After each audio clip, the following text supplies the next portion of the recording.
welcome to KDIC News Focus. I'm Jiwan Lee from the International Cooperation Office at KDIC. For today's KDIC News Focus, I'll be the daily announcer with Ms. Dewi as the special guest. Now let me introduce Ms. Dewi, the secondee from the Indonesia Deposit Insurance Corporation, to talk about her work at KDIC and her life in Seoul. Hello, Ms. Dewi. It's really great to have you here in KDIC studio. For those not familiar with you, could you please tell a little bit about yourself? Hello, my name is Trisnani Dewi Permata Sari. I'm currently with the Insurance Examination Group of Indonesia Deposit Insurance Corporation as a senior specialist since October 2023. Prior to that, I served as the division head of international fair groups of IDIC. I have been with IDIC for about 17 years now. I had my master's degree from the University of Birmingham, UK, and my bachelor degree in economics from the University of Pajajaran, Bandung, Indonesia. Outside work, I enjoy traveling, taking pictures of beautiful sceneries and cute stuff, listening to the music, exploring new culinary experiences, and dipping myself into the water whenever possible. So you really have a variety of hobbies and interests. And next question is related to your assignment. Could you explain the purpose of your secondment to KDIC, that is, what brought you here to KDIC Korea? The mission I received from IDIC management for the secondment program is to study the policies and implementations of the insurance guarantee scheme in Korea. As you might have aware that IDIC has just recently had a new mandate to also protect the policyholders. And we are currently in the state of preparing all the required policies and system for our insurance guarantee scheme and resolution program before it will come into effect sometimes in 2028. Congratulations to IDIC for having a new mandate of protecting policyholders as well as depositors. And since you started the secondment at KDIC, was there anything that surprised you in terms of cultural differences in the workplace? Well, I think it's the dress code first. I'm kind of surprised when I was informed that I can wear a smart casual outfit to work when there's no meetings or any official occasion in place, because back in Jakarta, we have a quite formal working dress code for every single day except for Friday, which we are allowed to wear small smart casual outfit if we don't have any meetings with the external parties. And in IDIC, we need to wear batik like the one I wear today, twice a week. So IDIC's Friday dress code is quite similar to KDIC, since our staffs may wear some smart casuals, but we have to wear some more official formal outfits for like business trips or meetings. Oh, and also I am curious about the batik. Can you explain a little bit more about it? Well, batik is the traditional Indonesian garment which we are very proud of.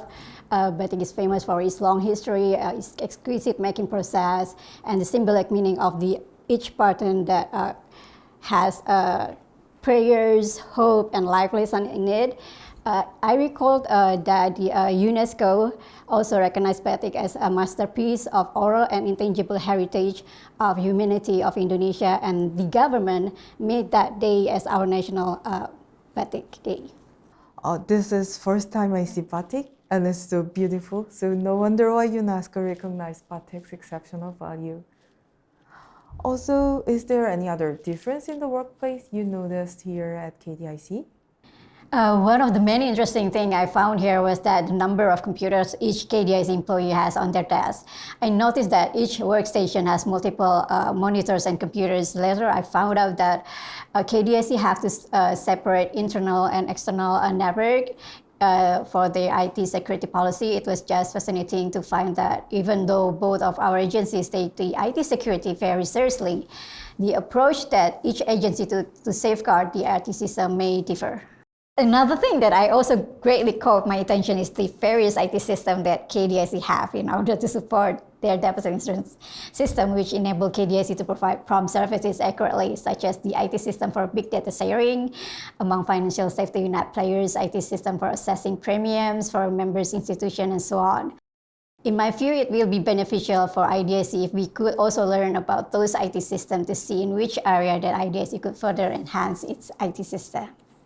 Our IT systems are really helpful in enhancing the work efficiency, though sometimes it might get a little hectic adapting to each system. And as far as I know, the KDIC team has provided you with multiple sessions. And what was one of the most memorable thing out of these courses? During the past 4 months, I was fortunate enough to be able to meet numerous KDIC personnel from various departments and have a chance to have a discussion with them. Every staff I met were very attentive, patient, and supportive to all my needs and requests for information. And for that, I would like to take this opportunity to thank KDIC and its personnel for the kind assistances and support extended to us in establishing our insurance guarantee scheme and other policies. Personally, the most meaningful sessions was with the resolution department. As I mentioned earlier, IDIC is currently preparing all necessary policies and regulation for protecting the policyholders, which include the resolution of the insurance companies. For that purpose, we need to learn from KDI's experiences in resolving failed insurance company, as we have zero experiences on that. During the resolution sessions, I was grateful that the person in charge was exceptionally informative and patient with the countless questions and requests from my side. I could tell that he tried his best to explain the process so that I could fully understand it. I'm really glad to hear that you found them helpful. And now let's go into the next part about your life in Korea.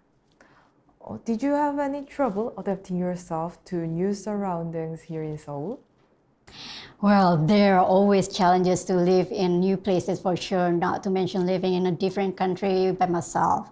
My top two biggest challenges here in Korea, first is communications, the language, even though I had a chance to learn Korean for a couple of months for about a decade ago. Due to practices, I've forgotten most of them, unfortunately. I can only recall some basic words which are arguably not enough to communicate properly here, let alone understanding the legal contract written in Korea. I'm very much totally lost in translations here. Thankfully, KDIC colleagues are very kind persons. They help me communicate for my housing, immigration, banking, and other matters, especially during the first couple of months I'm here. And the second biggest challenge is the weather, because I come from a tropical country that has sun shining all year long. Wintertime in Seoul is quite a big challenge for me, especially during the first month of the season. Knowing that I may have a hard time during the winter, everyone in KDIC, especially the International Corporation's office colleague, tried their best to ensure me that I will stay warm and healthy throughout the winters. They suggested me on what things I should buy, what things I should bring to the office, and even offering me winter survival kits. I can never thank them enough for their warm gestures, I think. I am happy that you have survived the winter of Seoul. Now, as summer is fast approaching, but I think you can stand the heat because you come from the tropical area. And there should be so many things that you would want to do while you are staying in Korea. So, do you have any plans for the near future? In my spare time, I think I want to learn more about Korean cultures, learn the K-pop dance, explore the beauty of Korean Peninsula, and try Korean cuisine so that I can introduce and share the stories with my friends back in Indonesia. As I love traveling, I still have a long list of places that I want to visit in Korea while I'm here. Among others like Jeju, Jinhae during spring seasons, and Goche, Andong, Taeyan, and other coastal areas of Korea which I haven't got a chance to visit yet. That's really a good plan, and I believe you will love those destinations. Now we're getting to the last part of our interview. And do you have any personal goals you would like to achieve in KDIC? For the upcoming month, I would like to study more on IGS-related areas such as the fund-related issues, compensations, coordination among the Korea's financial safety net players, the crisis management of KDIC for insurance sectors, and many more. Okay, I would like to help you with achieving those goals as best as I can.